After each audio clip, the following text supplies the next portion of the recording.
Hi everybody, and welcome back to Plastic Models by Regular Dude and part 3 of the Tamiya 1/35th scale M2A2 Bradley. So in the last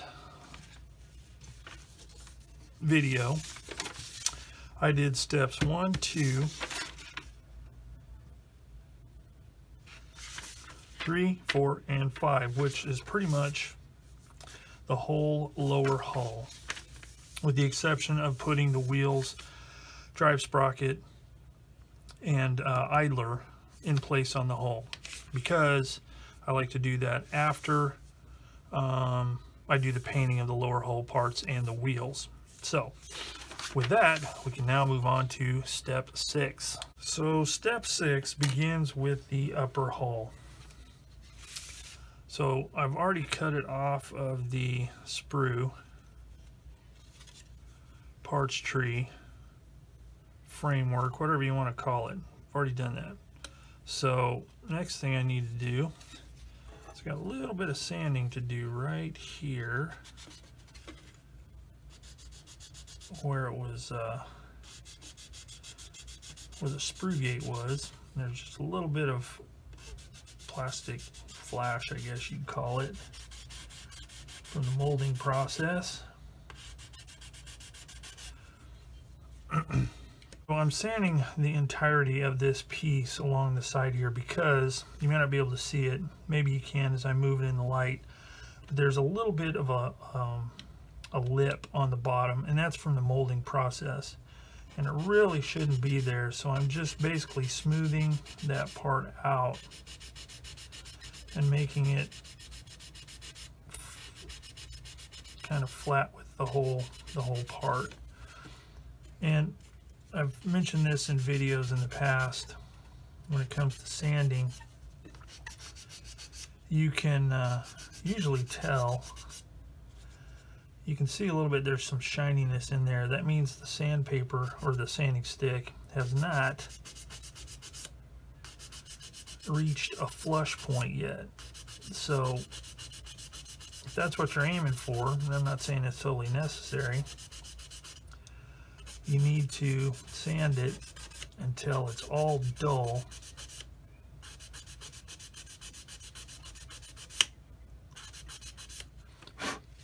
Or at least the majority of it, so it's nice and flat.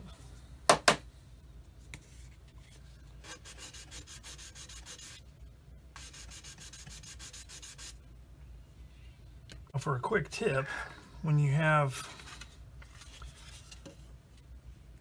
panel lines or detail that fills with sanding dust, you can take your airbrush, no fluids of course, and just blow it out like that. That'll get any sawdust off of there, sanding dust off of there. So got that. Now I need to glue on part A12 and put the long poly caps in their respective parts, because that is what holds the hull in place. Now, you may be wondering, why would I need poly caps? Well, it's like this. As I mentioned, these kits were designed to have a motor. And the way it would work is, once this piece was glued in here, nice and solidly, and then the long poly caps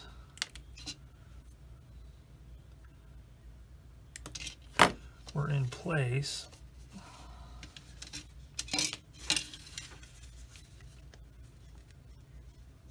here and here,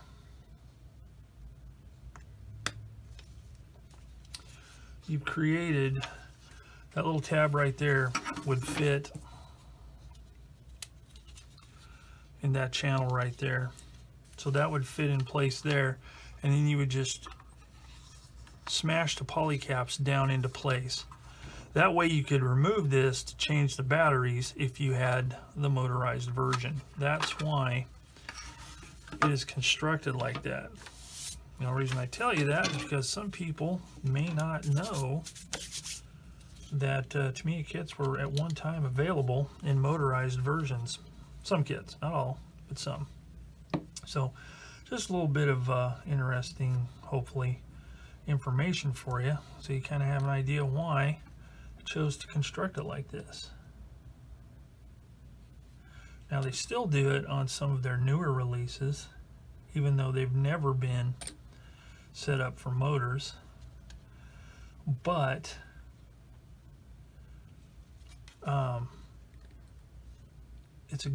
it works out really well. The Tamiya, the newer tool, I don't remember what year it is, but Tamiya, of course it's Tamiya, that's what I'm talking about, Tamiya. The M2A2 E8 Sherman, one of their newer Sherman releases. As a matter of fact, I think it's the newest Sherman they have, but some of their other kits as well, they go together like this, but it makes for a really super nice tight joint in the front, and you can't even tell it hasn't been glued. So just, you know, more engineering marvelousness from Tamiya. So I'm gonna let this dry for a minute so it will lock into place here without any problems and without pulling that part off, and then I can glue that into place and start gluing some of the extra panels on. Alright, I think it's had sufficient time to dry, so that slides on like that, and then this gets smashed down like that. All good. Now, since I'm not worried about being able to remove this, I am going to glue it in place. That means I'm going to glue it here, here, and in the back. So I'm going to start with the front.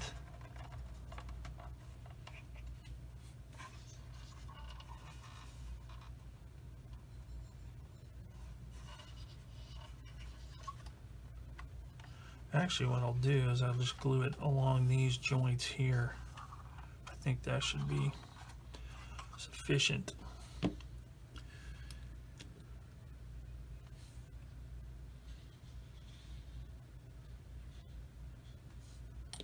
Like this.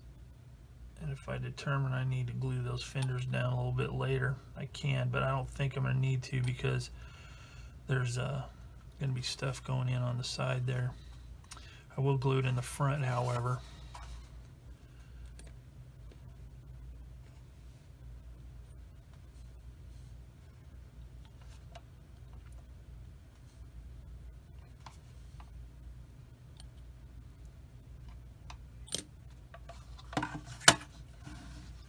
And in the back, just a matter of putting some glue .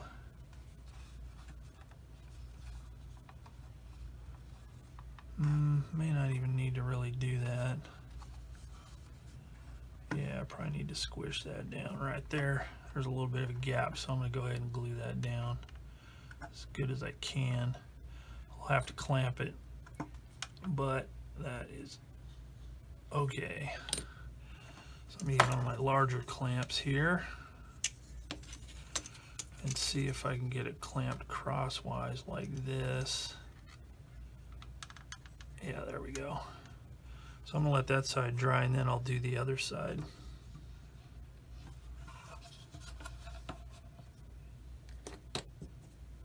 Alright, so that's all dried up, and I went ahead and did the other side the same exact way off camera. So I think we're ready to move on. Okay, so the next part is I need to install E25, E17, and E32. So let's cut those off. All these have pretty positive locating points. You've got two oval pins and corresponding holes. So, whoops. round pins, round holes, and same thing back here. So it all looks pretty straightforward. So let's start here like that, and for this I am going to be using this cement here.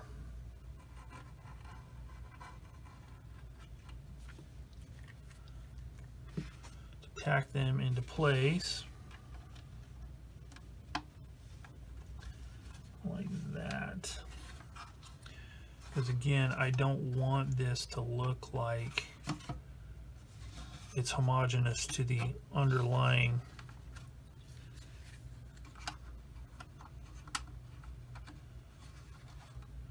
plates, if that makes any sense. So it looks like, yeah, it covers up really good there. So let's see, on this one,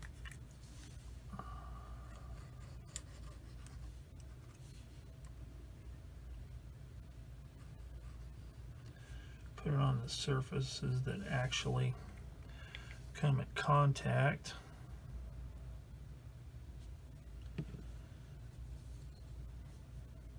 Like that.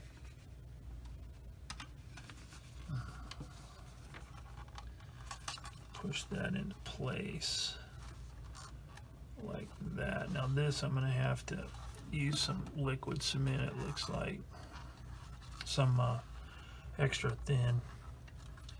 So let's start on this side here.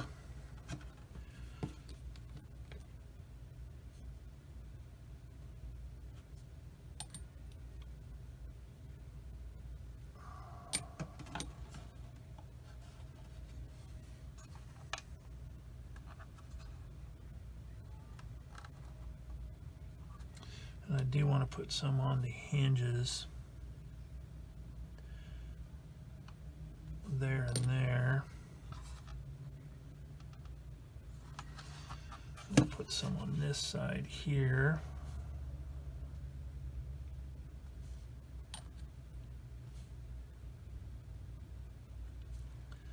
And there. I think these edges are going to be covered up, but I just want to make sure that it's all lined up properly.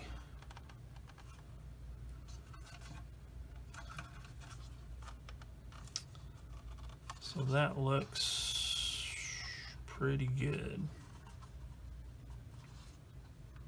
Put just a little dab of cement here, and if it looks like the cement oozes out or the plastic oozes out where I don't want it, I can always take care of that with a scraper.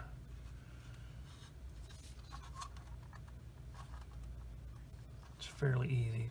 Okay, so that looks good there. And then this one goes here, and that one looks pretty flat, so I'll use this again.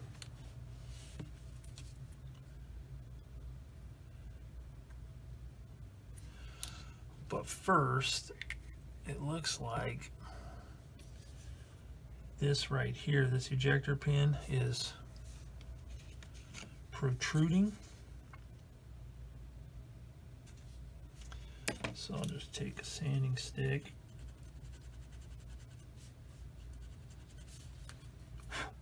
and rub that down. There we go. Oh, that one looks like the same way. So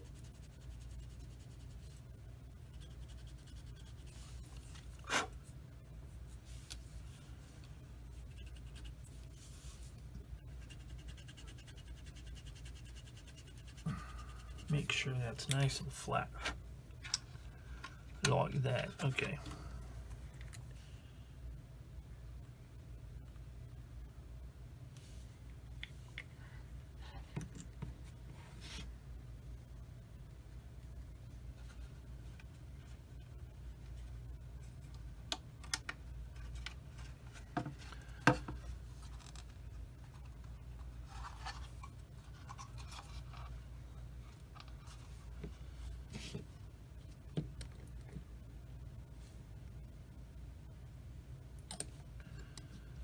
sure that is all squished down on there good.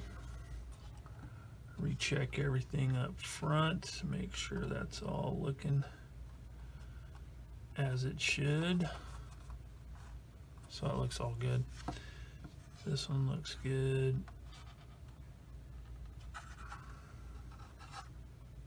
All right, so that concludes step 7. Now this actually shows installing the tracks. I'm not going to do that yet. I will, however, have to do it by the time I get to this step here. But I can do some of this other stuff in the meantime, because I can't really do anything here till I get the tracks in and I get this painted underneath and ready to go. So anyway, let's move on to step number 8, which is the headlight. So we've got E38, E33, E37, E30, and I will paint all of the lenses and all that stuff once I've done all of it. That'll be one of the very last steps I do. So let me cut those off. Okay, got those all cleaned up, so now I can glue these in place. So they'll only fit one way, like that. And I think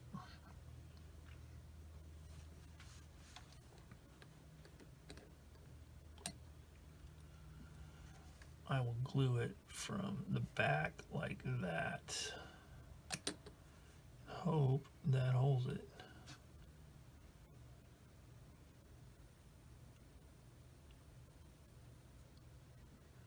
I'm gonna have to put a little bit over here.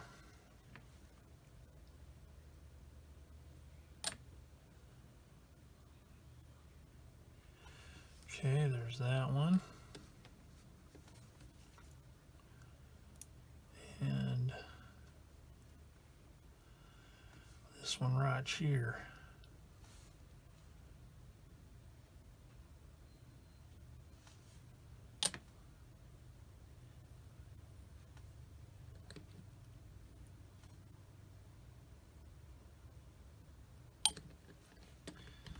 And there's those.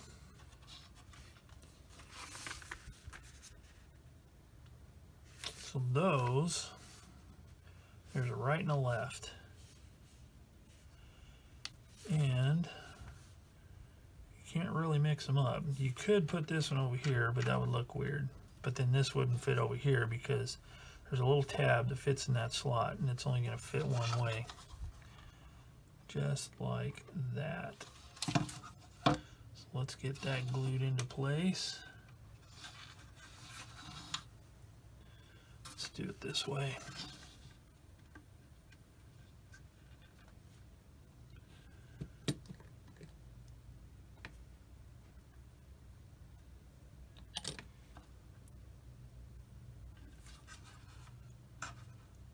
Like that.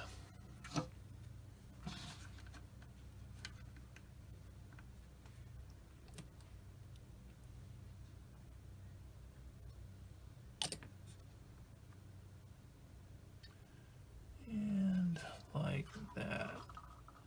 So then it's just some added insurance. Put a little dab there and there to make sure the front is firmly affixed. So I really don't want a gap around those edges. So I'm going to smash that down on there. Make sure it's firmly in place. Like that. And then we'll do the same thing over here.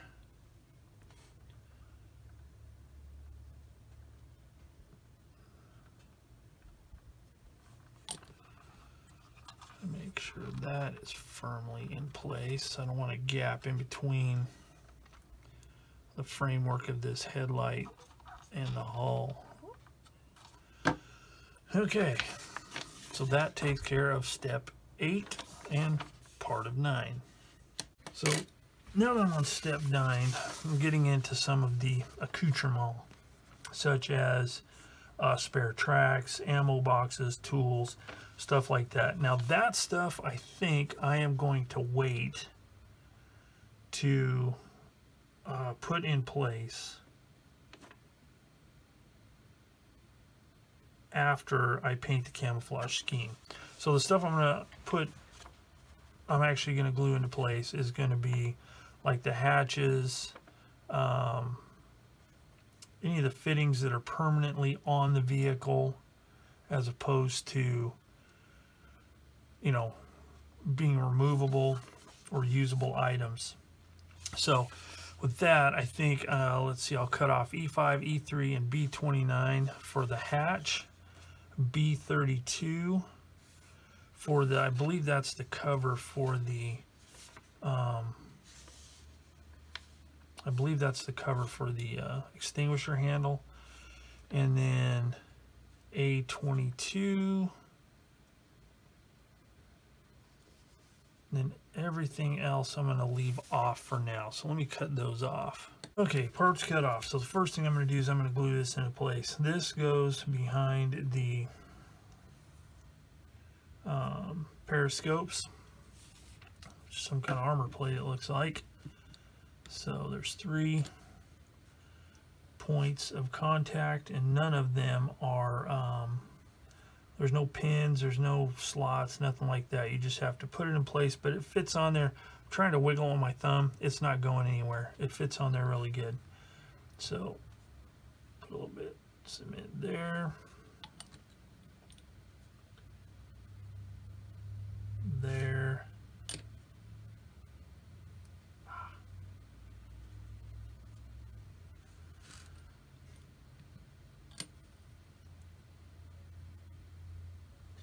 And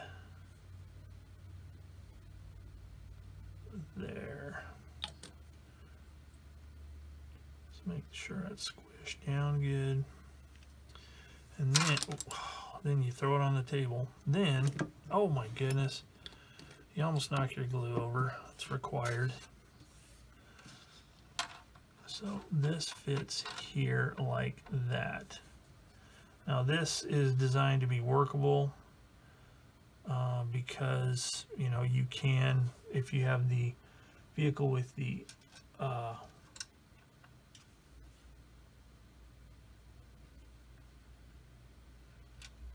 interior, you can open these hatches. Okay, so this part, there's 2 sets of holes.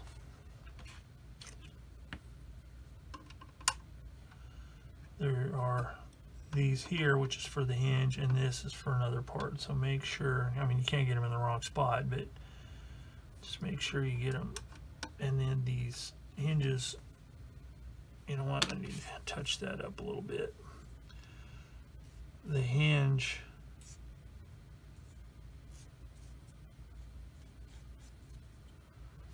fits over that rod right there.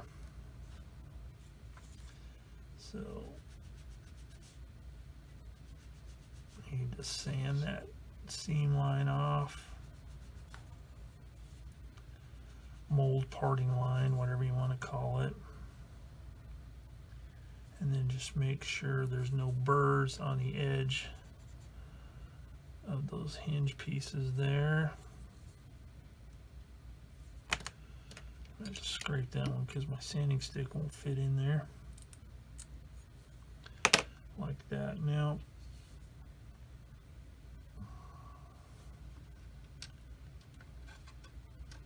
just like that. So just make sure the hatch is in the right place, and then just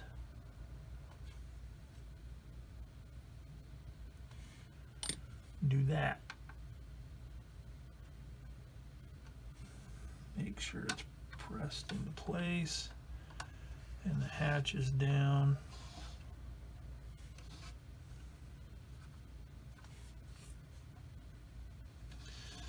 And since I don't want that to open, I'm going to go ahead and touch a little bit of cement right there. Just kind of tack down that corner. because I don't want it popping open, especially during the paint and primer.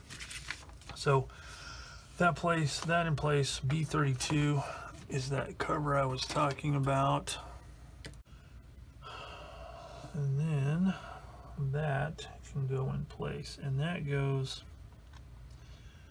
it's more sloped on one side, that goes toward the front to make it more streamlined for rapid deployment.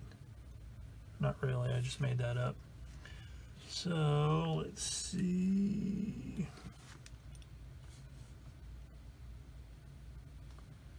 A little bit of cement there and there. Make sure it's pushed into place good. And voila, there we go. Next, A22.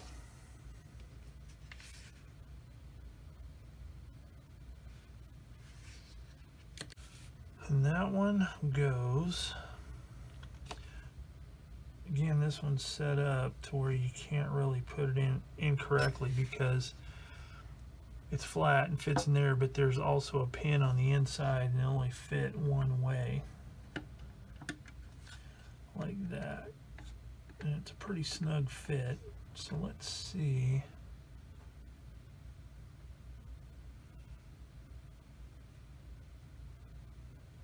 If I can get it to fit a little bit easier.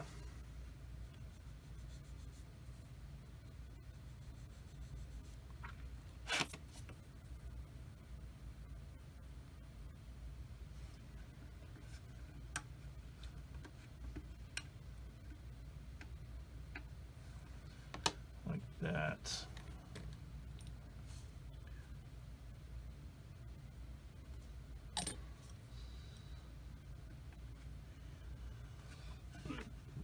And just kind of check it and make sure it's vertical.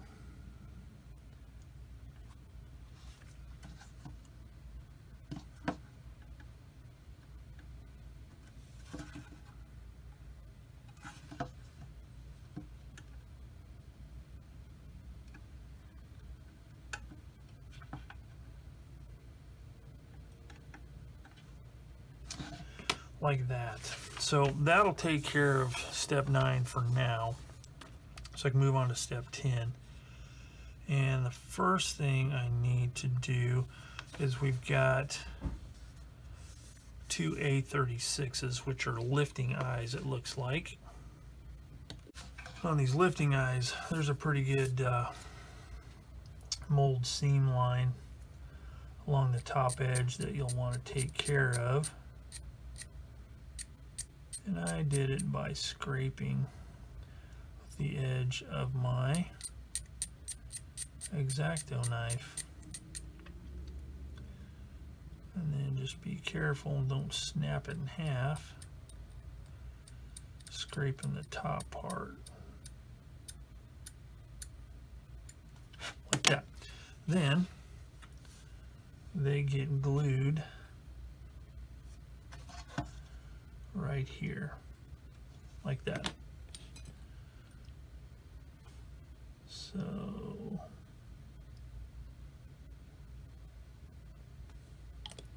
little bit of glue there and there. Push it down. Looking dandy. And then that's that one, and then this one goes here.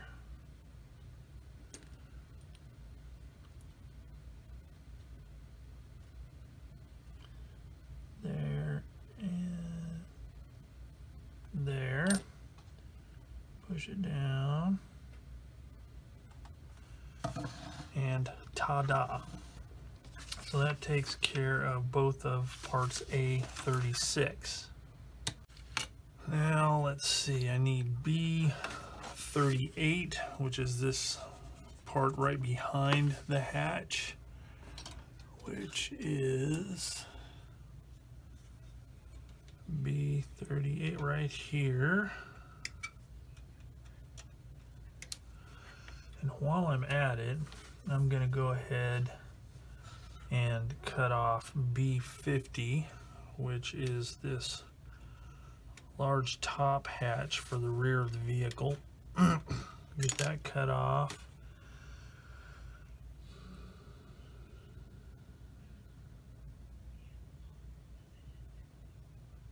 I need 2 more A36 for the back of the hull, which are those lifting eyes. Right here and here. So I need those. Then I'm going to orient this like it's supposed to be. We've got A23. Well, that should be pretty easy to keep track. One has got a hole all the way through it. And then A24.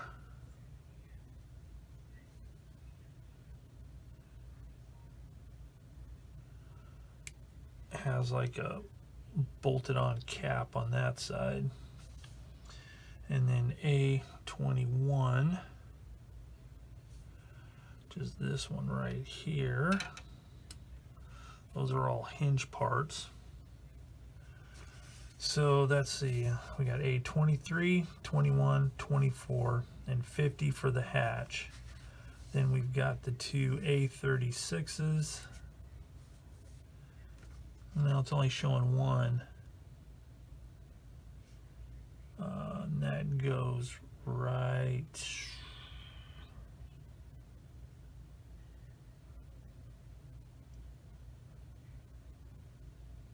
A36, that goes right there. So there might not be another one. Oh, there's probably one on a plate on the other side, so I need to set that aside so I don't lose it, because we're just working on one side. And that should be all the parts for step 10 of the non-removable parts types, like tools and gear and stuff like that. So I'm going to clean these up, and then we'll come back and glue them in place.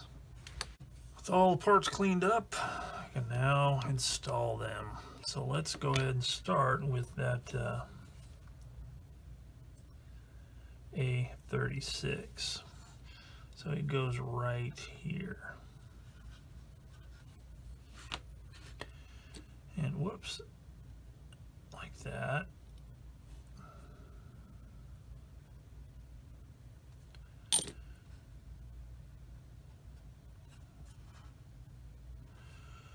Bingo. Let's go ahead and put this on.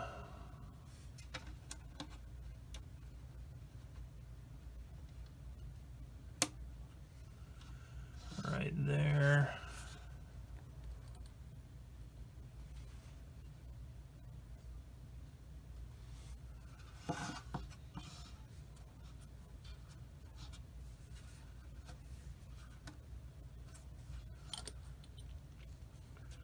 A little dab right there.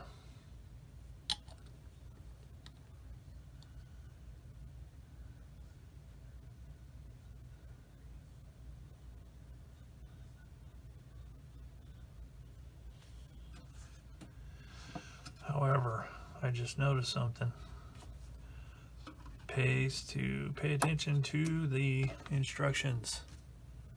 So we got part E28. That part needs to go down first before I can put that part behind the hatch.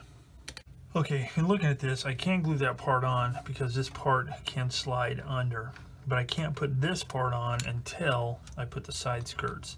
So this is a part that's going to have to wait along with the other stuff while I wait for my tracks to show up. So I can paint the lower part of the hull. Okay, so that takes care of that. Next, let's do the hatch. And the hatch fits there. It's got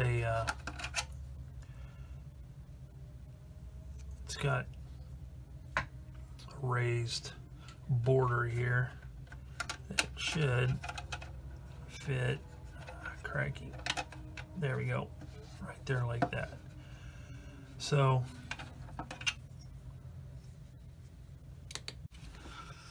as you can see, the hatch is now in place, as are the periscopes. Had a little bit of a foul up with the recording, so sorry, but it was pretty straightforward. The ends fit in nicely. The hatch probably, yep, the hatch still opens, although it's not necessary. I may glue that down just so I don't have any problems when painting. And the periscopes, no problems there. There were some ejector pin marks on the back of the periscopes, so I had to sand those down. So that concludes all I can do with the stationary objects or stationary parts up to step 11. Everything else is tools and or removable items. Okay, so I think with that I'm going to end this video right here, because next time start step 12, which is the turret. So I want to do that on a separate video. So as always, thanks for watching Plastic Models by a Regular Dude and the Tamiya 1/35th scale M2A2 Bradley project. As always, if you have any questions, comments, hints, tips, concerns, anything like that, put them in the comments section down below and I'll get back to you as quickly as I can. So again, thanks for watching, and I will see you all next time.